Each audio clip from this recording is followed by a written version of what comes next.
Okay, sorry for the delay. I'm about 3 hours late, 3 hours and 21 minutes late. But I needed to take care of a few other things before we got started here. I have chosen the desert behind us because our topic is anything but boring. So you have something to kind of engage with here while you listen to the exciting world of personality disorders. So without further ado, I will share my screen and we will go with, where are these at? I don't know why this is working. Okay, we'll go with this one here and share. Okay, I'm screen sharing now. Good. Okay, and this is what we covered in class just the other day. So I'm going to move myself someplace less conspicuous here.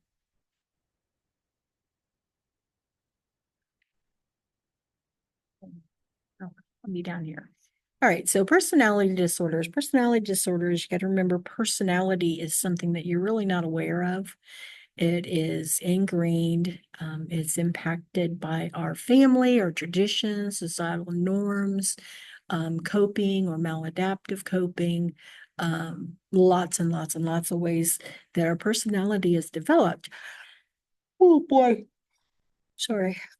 Lots of ways. So it has a lot to do with how other people see us. Now, if it's a disorder, that means usually that they're inflexible, they're hard to change, very maladaptive. The problem with that is they don't think there's anything wrong with them. And if there's nothing wrong with them, then why do they need to have therapy? And why do they need to take pills? And why do they need to do anything to change who they are? They like who they are. So they won't.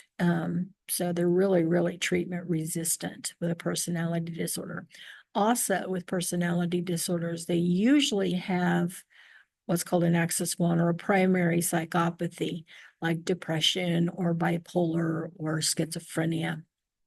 And the personality disorder developed because of the coping or the maladaptive coping that they used with this mental illness, trying to get through this mental illness. So okay, some of the personality traits, and these encompass all of the personality disorders. They are variable amongst them. So negative behavior towards others, mainly antisocial. Anger and or hostility, you will see that a lot with your cluster Bs, all your cluster Bs. Irritable, labile mood, that is going to be your borderlines. Lack of guilt, remorse, cold and uncaring, that's your antisocial again. Impulsive or judgment, your borderline. Irresponsible, not taking account for your own actions. Sometimes you see that in histrionics. And then risk taking or thrill seeking, you see that a lot in narcissism because they really just think that they are it. They're the center of attention. They are God. They exploit other people. Narcissists do. Personality disorders, 10 to 20% of the population. I think it's much higher than that, depending on the psychopathy that they have and how soon they get treatment after diagnosis. So it tends to be a little bit higher in the lower socioeconomic classes because the amount of resources that those people have are not as broad as those that people in higher socioeconomic classes would have.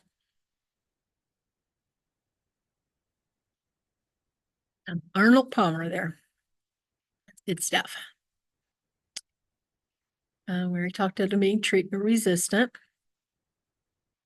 Theories, lots of theories why we get personality disorders. People just born with that kind of temperament. Psychodynamically, some people are self-directed, some people are cooperative, some people believe in transcendence, self-transcendence. Those are all theories. Like if you don't believe you're an integral part of the universe, you might go off and isolate yourself or withdraw from society. That's a schizoid or a schizotypical. They do that. if you are not self-directed, if you have to stop and ask permission and things, it's more of a dependent personality type. So again, these etiologies are across all forms of personality disorder. Culturally, we have to take into consideration how different cultures look at personalities and how they are developed. Some cultures see women as secondhand citizens through our perception.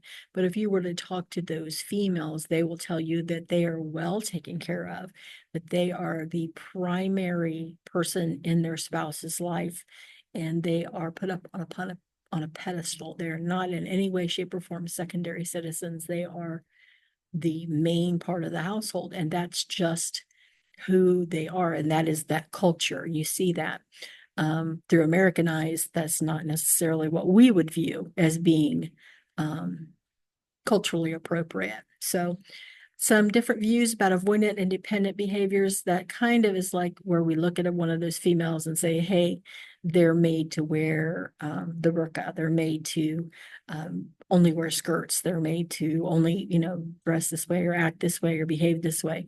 And I really don't appreciate that. I don't think that that is being, what you can be, fulfilling everything. But remember, those things are perceptions, and everybody's perception is different, even within the same culture. And you just have to be accepting and be genuine and have unconditional positive regard for everyone that you meet. Okay.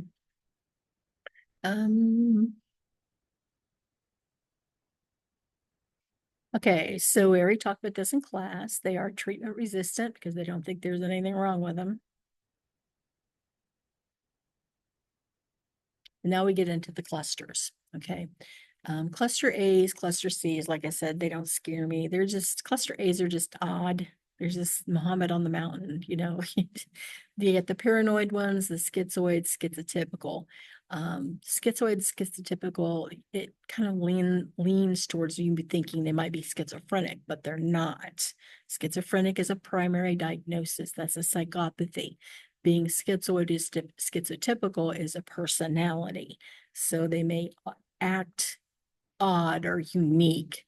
And that might be something that you would see in the behaviors of a schizophrenic, but it doesn't mean that they are schizophrenic. Okay, so like they are isolative or withdrawing from society. Schizophrenics do that, but it doesn't mean that your schizoid personality or schizotypical has schizophrenia. Okay, so just understand that. Not that they could, but chances are they don't. The paranoid, they don't trust anybody. They use a lot of projection. So they say, I don't trust anybody because they're all out to get me. That's projection in a nutshell. They have a lot of fights with people in authority because the people in authority are out to destroy them. So for the nursing interventions are going to be very formal with them, business-like. You want to involve them in their care, allowing them to have a voice, and then encourage them to look at situations realistically before they decide to do something. Like they may say, hey, before the guy in room 2 barges into my room and hits me, I'm going to go hit him. So you need to encourage them to look at things realistically so that they are not reactive, but rather proactive. Schizoid, socially detached, restricted emotions, and very intellectual. This is like Dr. Frankenstein up on the mountain. He's withdrawn from society. We have to teach these types of personalities to engage with society and how to act appropriately with society. And schizotypical, pretty much the same thing. They have a lot of interpersonal deficits, though, behavioral idiosyncrasies. They just really don't pick up on social cues very well. When I think of the schizotypical personality, I don't know if you guys watch Big Bang Theory, I think Sheldon. So between schizoid and schizotypical, he probably meets them both, but this is probably who he was trying to emulate. We have to teach them self-care. We have to teach them social skills, how to engage with other people, what other people may be feeling and thinking, and teach them how to function in a community or a society. It's very difficult. They're not scary people. They are just odd, just a little bit odd. And because of that, they have been given a personality disorder. Cluster Cs, these guys are the anxious or scared ones. This is where you see like a lot of OCD behaviors. So obsessive behaviors, avoidant behaviors, and dependent behaviors.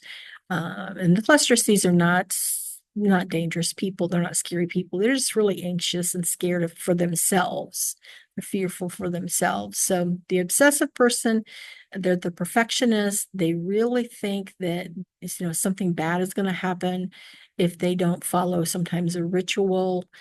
Orderliness is a priority for them. They have trouble with decision making. And they really, really think negatively about themselves. So, oh, I'm a horrible, terrible person. I really need to do this right. So we try and do the cognitive behavioral therapies with them and restructure, decastrophize. What's the worst thing that's going to happen if you don't go in and check your, curling iron 4 times? What's the worst thing that's going to happen? Let's think about this, and they'll say, oh, burning down my house. Well, that's not very realistic. So you really just got to work with them and looking at those different points of view. Take a few risks. Avoidant, these are the people that everybody probably thinks is antisocial, but because they avoid society, they avoid people. They're very uncomfortable, hypersensitive to negative evaluation. They just sooner not be all in. They would sooner just not go to parties, that kind of thing. So for them, we do a lot of help them do a lot of positive self-talk. There's little, I was talking about in class where they could do the little post-it notes, you are enough, or, you're wonderful, or have a great day, or something like that, and stick them on their mirror where they can see them and engage with them. We help them reframe what they're thinking about. I mean, if you do go to the dance, what's the worst thing that's going to happen?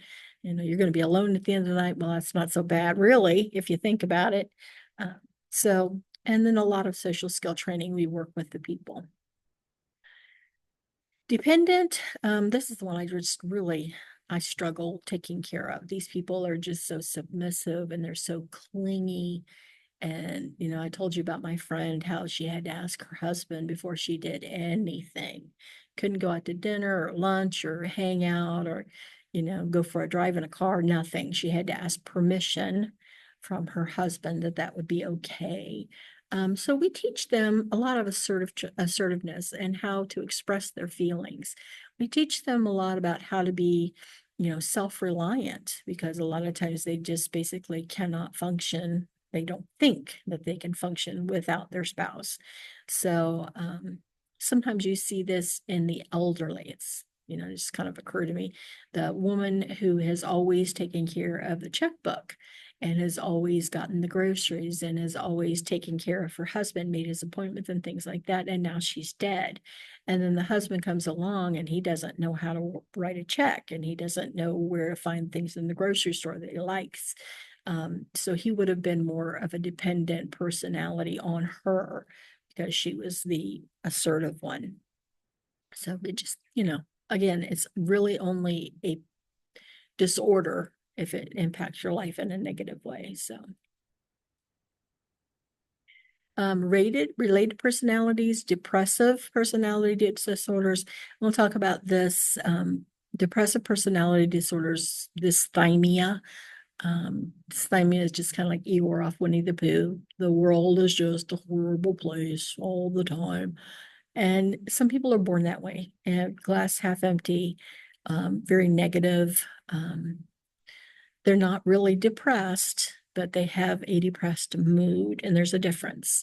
And then the passive aggressive person, they just really they're not assertive, and you got to do a lot of assertiveness training with the passive aggressive people. Okay, pessimistic, listless, saying blah blah blah. We want to keep them safe. And then the passive aggressive, negative attitudes, passive resistance to demands for adequate social and occupational performance. Yes, okay, I'll do that. And you don't have to pay me, but oh my God, can you believe? Then they turn around and stab you in the back. They tend to blame people. So we really work on assertiveness training with them, saying what they mean, meaning what they say, and how to express how they're feeling overall. These guys are the scary ones, and we kind of already talked a little bit about them, the borderlines, the antisocials, and the narcissists, and the histrionics. The cluster B traits are dangerous. Now, I know that we watched the Iceman tapes. We watched a snippet, the Iceman tapes. There's many, many more. If you have an interest in that, just YouTube it. Again, for the cluster Bs, we're going to treat their symptoms with different mood regulators, treatment for aggression, anxiety as needed, and perceptual disorders like hallucinations and things like that. Individual therapies do not work really well. I'm sorry, group therapies do not really work really well in the beginning with these guys. You want to do individual therapies and then get them towards group therapies. Dialectal therapy works best for your borderlines, and you'll see when I show you the borderline video here how the nurse used talking to kind of move that borderline a little bit further than she wanted to go in a positive way. Okay. The antisocial personality disorders, again, there's a lot of theories out there. The big one for this personality disorder in particular is that they never attained the trust from the trust versus mistrust developmental crisis. So that's a theory. I tend to believe it. I don't know, but it's out there. They are very deceitful, very manipulative. These are your serial killer types. Really no emotion at all. They really have none. Narrow view of the world, no insight, poor judgment, egocentric, but they really have a low self-esteem. They serve their own needs. They really don't care about anybody else or anything. These are the ones that start fires and bedwet, and that's the trifecta. Damage to personal pets and personal items. So they burn maybe a barn down because, they just felt like doing it. So they did it. Your dog goes missing. You never see him again. Well, probably the kid with antisocial at the end of the block is taking him and did something to him. So the antisocials develop from child psych, if you recall from your independent review. The antisocials are considered on the continuum of ODD, conduct, and then when they're adults, they're antisocials. Just kind of think of it as a continuum. So that's where a lot of theorists think that it comes from there. But I think, I guess I don't really understand how someone with ODD can ultimately become antisocial if you intervene. So I guess if you don't intervene, they can. Antisocial, we want to look at their therapeutic relationships, limit their behaviors. Well, the boundaries are big. Teach them that they need to, go take a time out.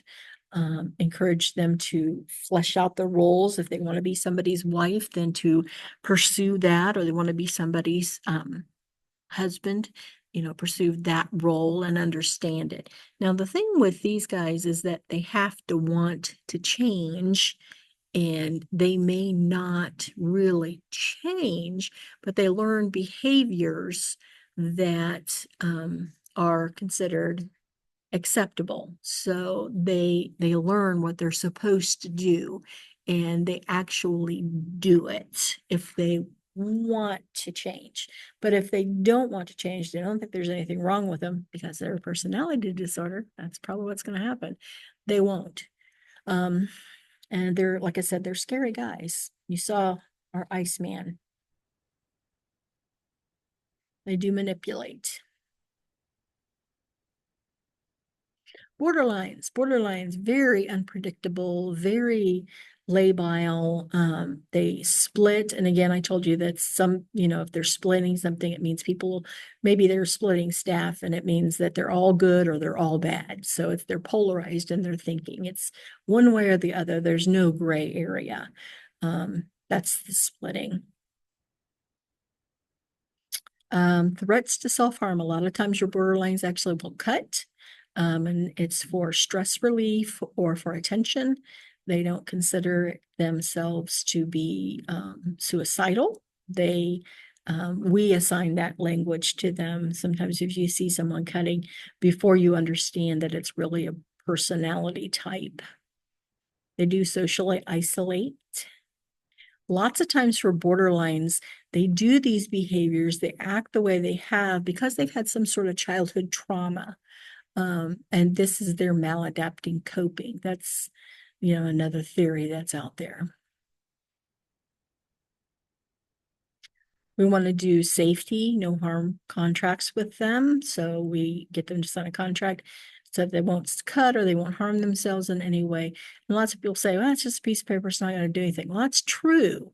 But the thing with borderlines is, or the thing with contracts is, when you sign something, it makes it real and you are more obliged to follow through with compliance. So that contract really, it just kind of like works on their mind. Work on the limit setting, work on boundaries with the relationship. I mean, they may say, hey, you're my best friend, and nobody else here loves me or likes me, blah blah blah. You just need to remind them we have a professional relationship. This is not a friendship. And just keep strict on those boundaries with our borderlines. Work with communication skills with them, emotional control, cognitive restructuring, positive self-talk helps. And then structured daily activities really help your borderlines. If every morning you wake up at 7 and you have a shower and then you have breakfast and then you start your car to warm it up and then you get in your car and you go to school by 7:30 or 7:40, and you do that every day, that helps you control the behaviors that you are going to exhibit because you just don't have time for them. And then the nurse, of course, would look at how they are behaving and how they're reacting to the involvement. And then let's go ahead and let's watch this borderline. I promised you guys this.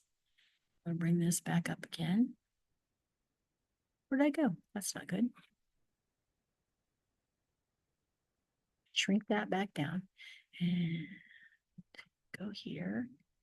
And we are going to stop the share of this one. Hi.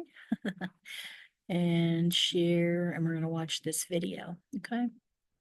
So I want you to see this borderline. And remember, if you have children in the room, you'll want to get the children out of the room because this is, there's a lot of very strong language. Okay. With this, a lot of strong language. Okay, so first we'll watch what you should not do with the borderline, and then it'll go into what you should do, the proficient nurse. Okay, are we ready?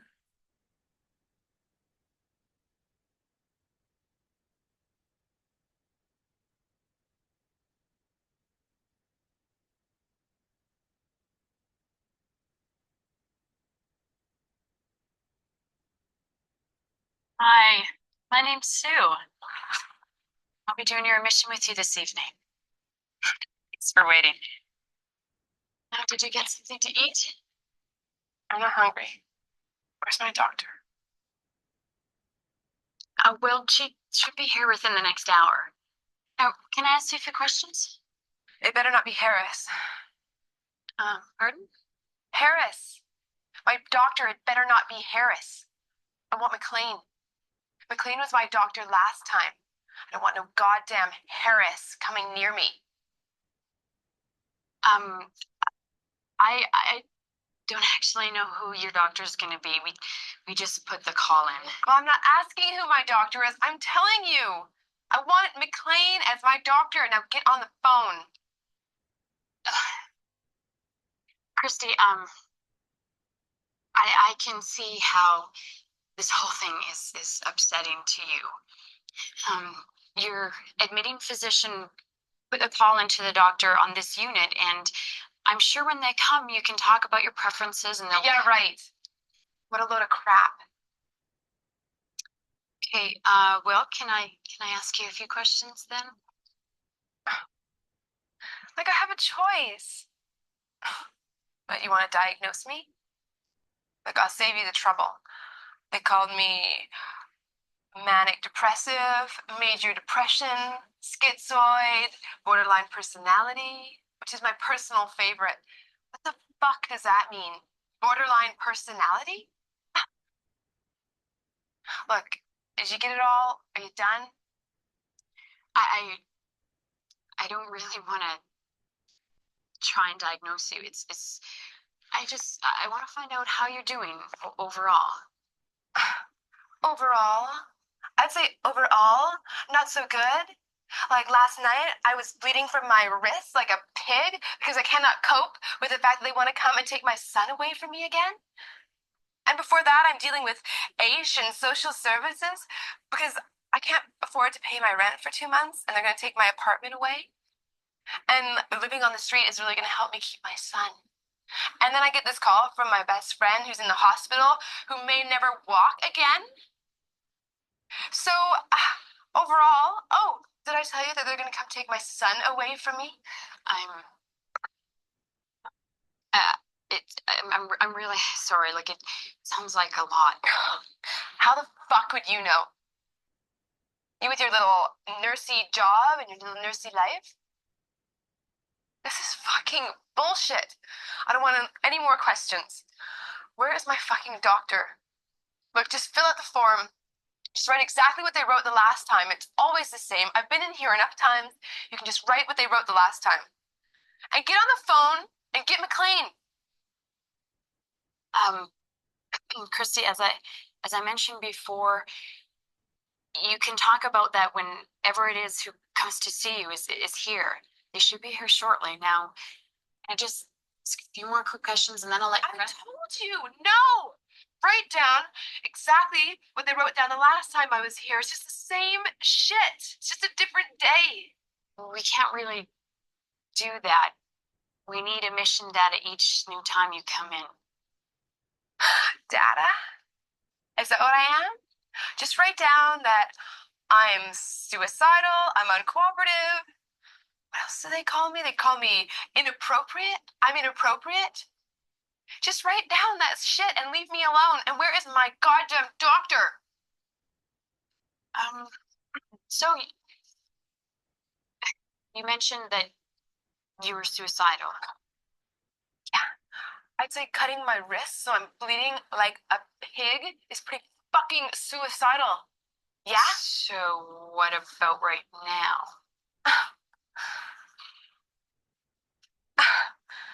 Like I'm gonna tell you. I tell you, and then you tell my doctor who's gonna come in, and then they put me in here for a month, and then I have no fucking chance of getting my son back. It's like a game. You guys are all so sick. Um, so how about your mood then? Fuck. What a stupid question. What about my mood? What do you think my mood is? Oh, it's great. Oh, I just can't help remembering that I was sexually abused for half my life. And I have no idea where my son's father could possibly be. But things are just ducky. I'm great. Do you have any other stupid questions you want to ask me? What the fuck is wrong with you people? No, that's it. I'm done. I'll come back later. Don't bother. Just get my doctor. Well, I'll let you know when she gets here. Is there anything else? Shut the door.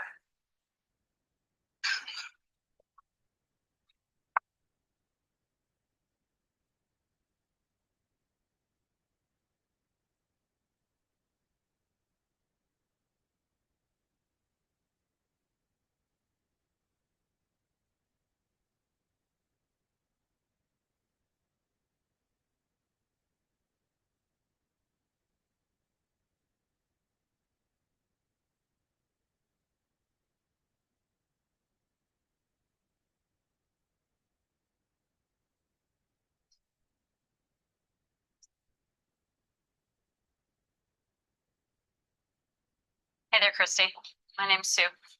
Hi, Sylvain. Into jail? Yeah, I'm getting pretty cozy in my little prison cell here. How come no one's been here to see me? Where's my doctor? Well, it can seem like forever before someone comes in, but your doctor's been called and will hopefully be here soon. Now, in the meantime, I have a few questions that I need to ask you, and it might help pass the time. Oh, it better not be Harris. There's no goddamn way I'm even talking to Harris. I want McLean. I want McLean as my doctor, as my doctor last time. I want you to get on the phone and get McLean in here. I honestly don't know which doctor's going to come see you first this evening. Now, if you have a preference in physicians, or if you have a regular physician that you see, you can let that be known at the time whenever he comes. There's no way I'm going to see Harris. I'm not even going to talk to Harris. Christy, I don't know who it's going to be right now. And I actually don't want to waste either our time or energy talking about who it might or might not be. Now, I have some questions I need to ask, so the sooner we get started, the sooner we can be finished. Well, it might be a waste of time for you to talk about what doctor I get, but sure the hell isn't a waste of my time. You know, I'm just not, I don't know if you heard me, I don't know if you're listening, but there's just no way I want that jerk Harris as my doctor. I want McLean, I want you to make a phone call and get McLean down here. It's my legal right to get a phone call, and I want to get on the phone and talk to McLean, or else you're going to get sued. Christy, I believe you've been through admissions enough times to know that unfortunately that's not the way that things work here. Now, I hear you loud and clear. You want McLean and not Harris. I will pass that information on to your meeting physician. However, it's ultimately up to you to make your wishes be known to the physician at that time. Now, that's all I'm going to talk to you about physicians, because that's honestly the best that I can do for you. I do have some questions I need to ask to make sure you get the best care while you're here. So, Christy, what was going on for you that led up to this admission? I told them everything in the emergency department. Don't you guys talk? Have you ever heard of a telephone? I know it seems like we might not talk to each other. And I can see why you're worn out and frustrated by this whole process. But since I'm the one that's providing care for you and the one that's going to plan your care while you're here, I want to hear it from your own lips rather than someone else's. So, what's been going on? Looking at your wrists, you've either been cutting to reduce stress, or you've been trying to end it all by committing suicide. What's up? Well, last night I just thought, what is the fucking point? You know, I cannot cope with them trying to take my son away. And then those idiots in the government holding back my AH payments, and it's like I'm gonna end up on the street. And then there's no fucking way I'm gonna have my son. And then I got this phone call from my friend from the hospital, and my best friend's been in a motorcycle accident, and she's probably never gonna walk again. And then I keep having these flashbacks, fucking flashbacks to my abuse. It's like, fuck, how much am I supposed to take? You know, how much can a person take? And it's like, I don't even fucking care anymore, and I can't imagine why you would care. I can't imagine why anyone would give a shit. Well, believe it or not, I do care. As long as you're my patient today, I care very much what goes on with you. That's just the fucking point. It's just like, the second your fucking shift ends, you forget all about me, and it's just like, back to your own fucking great little life. Christy, with all due respect, this isn't about me. For right now, in this moment, I do care about you, and you have my complete and full attention. So, how are those thoughts coming? Those thoughts of just wanting to get it over. Do you think I'm fucking stupid? Do you think I don't fucking understand this stupid little game? If I tell you I'm feeling suicidal, you're gonna go tell whatever doctor they send. And he's gonna come in here and he's gonna fill out a form, and I'm gonna be here for another month or more. You know, I know the Mental Health Act. I know how it all works, and there is no way I'm gonna get my son back like that. Fuck, there is no fucking way I'm gonna play your stupid little game. Look, I can see why this seems like a game to you. And I can certainly appreciate the fact that this might affect you seeing your son. It's perfectly understandable. That being said, Christy, this isn't a game. This is about keeping you safe and keeping you alive so you can see your son again. Now, if you really do want to see your son, you have to work with us. I mean, really work with us to make sure that you don't try killing yourself again. And part of that work is letting us know how your suicidal urges are going. Mm-mm. This is sick. This is a trick. You're trying to trick me into telling you something, and then you'll tell the doctor and he'll fill out a form too, and I'm going to be in here for 30 more days. Okay, Christy, well, what do you think? How are we going to solve this problem? Where we try and balance your fear of us using whatever you say to keep you in here longer with the need to keep you alive through this crisis so you can see your son again. How do you propose we solve that problem? I don't know. I just don't know who to trust.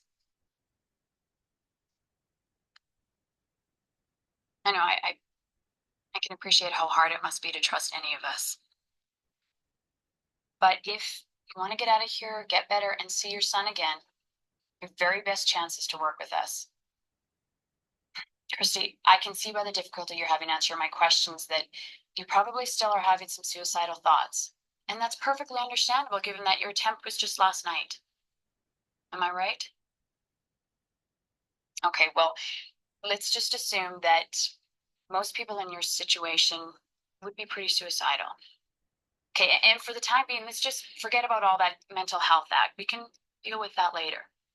We have to focus on the most important things, which is obviously your depressed mood and your suicidal thoughts. Now, given that your number one object here is to get out of here and see your son, what do we need to do about the business of your suicidal thoughts to keep you safe? I don't know what the fuck you're talking Well, some people don't just have suicidal thoughts, they actually have a plan on how they'd commit suicide. Now, for you yesterday, that was trying to slit your wrists. What about today? Do you have a plan or a way of trying to commit suicide while you're here on the unit? about. I don't know. Like I tell you. Well, is there anything you might do to commit suicide? Anything hiding that we didn't find? Duh, like I would tell you if I did, you just take it away. Christine, it seems like you're the one who's playing games now. Look, I'm here to help you stay alive and see your son. That's what you said you wanted. Now, in order to do that, I need to know if you are having any plans of trying to commit suicide on the unit in the next few days. No. Honestly? Yes. I mean, I'm not gonna try. But if you did have a way, let's say someone gave you razor blades or something like that, would you tell us or would you try to commit suicide? These are fucking stupid questions. How the hell am I supposed to know what I do if I don't even have anything? Okay, well, we'll just say you're not sure. We'll leave it at the fact that you don't currently have the means to try to attempt suicide, but you may be a danger if you do find the means. So then, how's your mood? What are you feeling like? I fucking hate that question. What good is it to ask me that 10 times a day?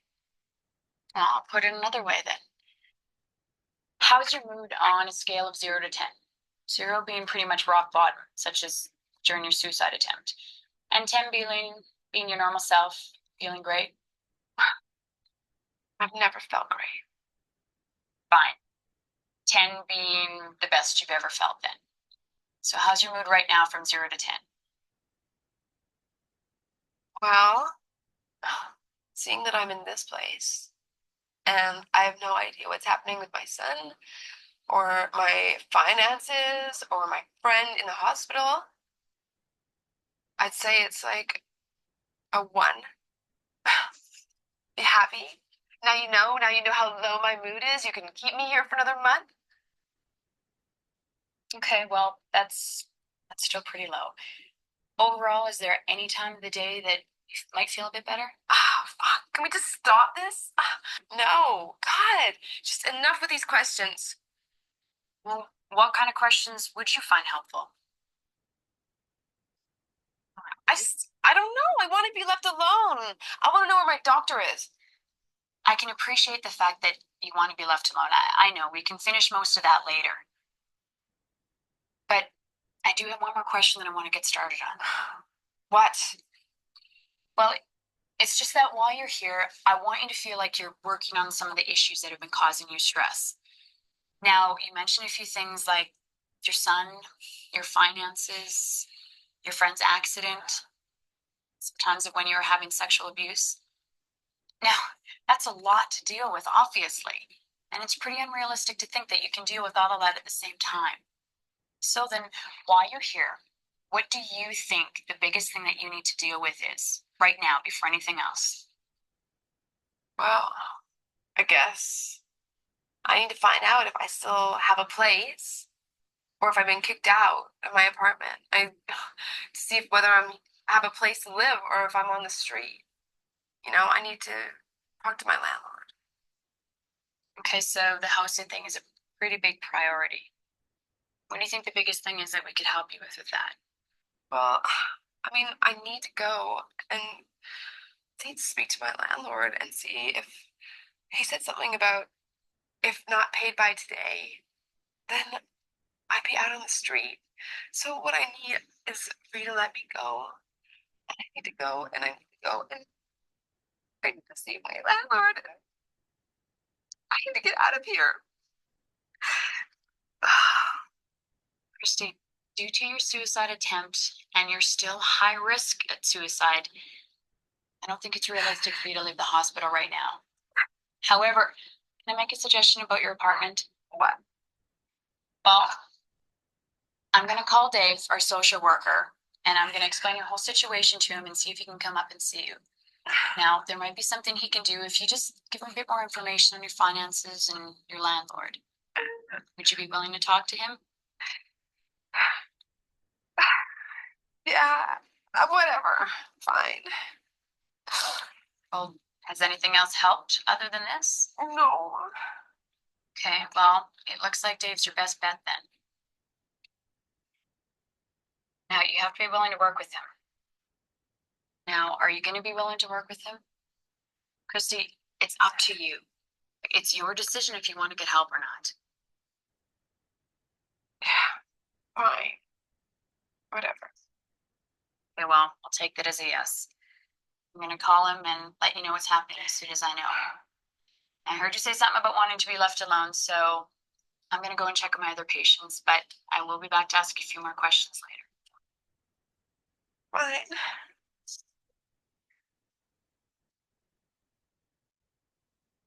Where's the phone? I'm sick of waiting here. I want to talk to somebody about getting out of here. There's a phone for the patients out on the wall by the shuffleboard table. Just please keep your call to 15 minutes or less. I'll talk as long as I need.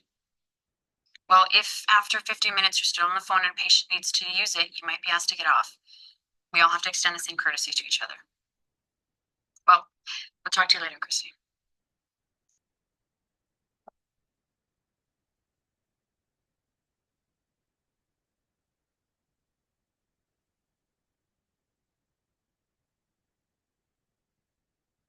Oh, that was fun. But that's borderline, very labile, very emotional, very high maintenance. But that is what they look like. So back to where we're at. Here we go. Alright. We already talked about the narcissistic. He is the center of attention, not desirous to be, but he is. The histrionic, very emotional, attention seeking, but they're not very sincere about things. They have to be the center of attention. They really have to. We like to work with them on their social skills, maybe some role playing on what's appropriate behaviors, help them understand what their strengths and weaknesses are. For the elderly, if they had a personality disorder going into age, then yeah, it's going to persist. But if they didn't, and all of a sudden they start acting out in particular ways, you have to really look at how they're dealing with or coping with the changes that come with age. Has their spouse died? How has their friends died? Are they engaged with society at all? Are they avoiding it? Are they staying at home? So we need to look at that things, because if they're maladaptively coping, and that can lead to addictions in the elderly. The desired effect for the elderly is that we get them to that point where they say, hey, my life was worth it.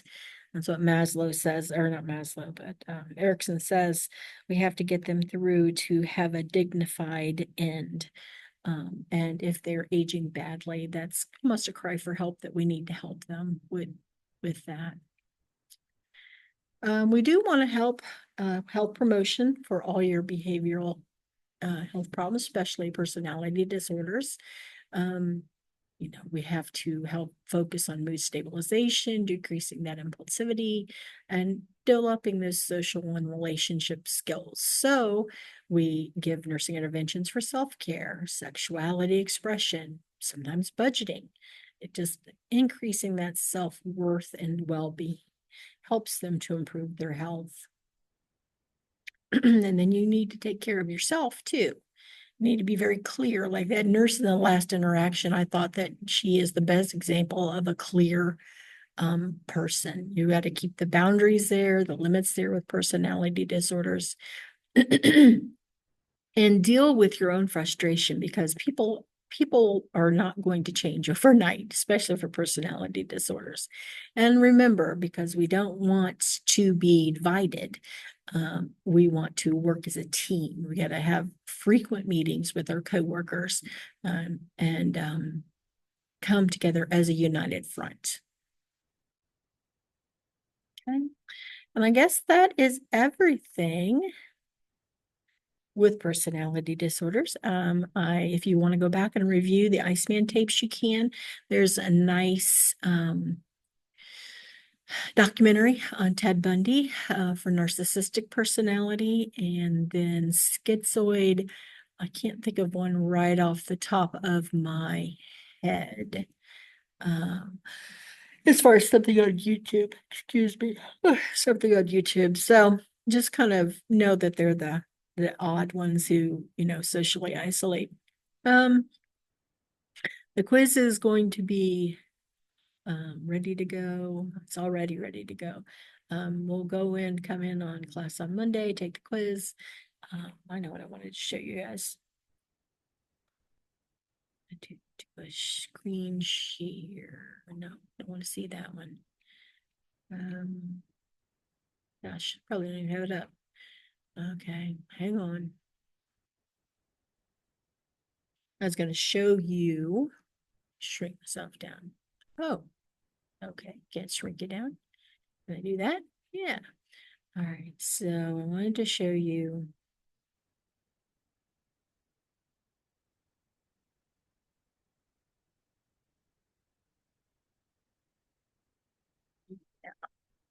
Wanted to show you how things were going. All right, so back to Zoom.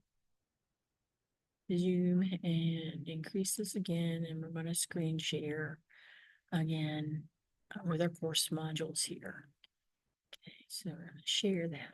All right, so I told you I kind of moved things around a little bit, so I wanted to go through this with you. You're way down here. We did addiction. We just talked personality disorders. This is the one I promised to upload for you that actually has the cluster identification in it. Next week, we're going to do the quiz over personality disorders. We're going to talk about depression. We're going to talk about suicide. suicidality. Then the week following that, the quiz over depression. We're going to talk about bipolar. You're not required to do this, but it's an escape room and it's regarding bipolar. So it's kind of something fun to reinforce the content. If you want to do it, do it. If you don't even worry about it. So, but it's there just for fun. Then we have our quiz on November 4th. We have our quiz over bipolar. We're going to talk Alzheimer's and dementia, delirium kind of issues. But on November 11th, there's no class because it is Veterans Day, I believe. You're going to take your quiz over the cognitive disorders at home. Okay. So just kind of, we're going to get the lecture here, and the following week, you're going to take it at home. And then November 18th, we're going to talk about schizophrenia. We're going to talk about gender, which is your sexuality. And we have a little case study we'll do in class together. Hopefully this will be impactful because the very next week is our HPS day. And we do have a quiz over schizophrenia that is going to happen. I'll show you here. Yeah. Here's our HPS day schedule. Ooh, I forgot changes. It's going to be actually 8 to 12 now, not 7 to 12, because a lot of the places don't open till 8. So I have to change that. Going to be 8 to 12. I've put you in your groups already, so you're welcome to take a look at that and see which group you're on. And then you're going to follow the group schedule. This is going to be 8 to 9, 9:15 to 10, 10:15 to 11, and 11:15 to 12. Okay. So I have to change these times. Wherever you land at 8 a.m. is where you're going to go. Okay. So say group A, 8 a.m.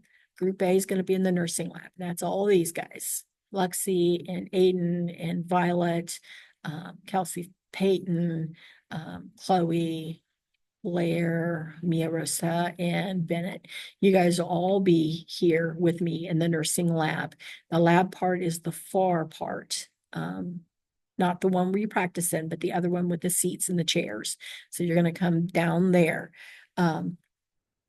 Group B, this is going to be Brian and Tamron and Gabby and Floor and et cetera, et cetera. You guys, group B, are going to, at 8 o'clock, are going to be at Coleman. Now, I don't know if you guys need addresses or not, but I will put some addresses. I'll put some addresses on your module for you. Group C, again, this is Kama and can't remember what the name is. Kiera, Jameson, these guys, Sarah, Colby, these guys, C, are going to start out at JDC. Again, I'll put the address up there. JDC, your escort is going to be Professor Neese. She will meet you there, right probably at the entrance of the building, and she'll be with you until you leave.